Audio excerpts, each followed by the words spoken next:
Hi అండి.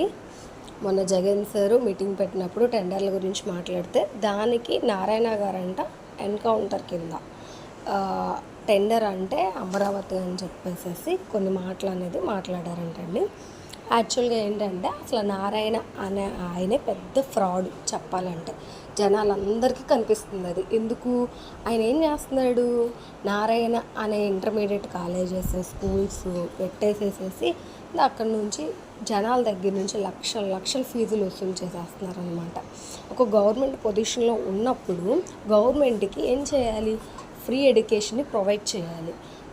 అలాంటిది డబ్బులు లక్షలు లక్షలు కట్టించేసేసుకొని ప్రజల దగ్గర ఏదో చాలా జెన్యూన్గా మేము ఫ్రీగా సర్వీస్ చేస్తున్నాం అన్నట్టుగా ఈయన ఏదో అమాయకమైన ఫేస్ పెట్టేసి మాట్లాడితే అయిపోతుంది. జగన్ సార్ గురించి మాట్లాడే రైట్ అయితే నారాయణ గారికి లేదు. ఫస్ట్ అసలు నారాయణ గారిని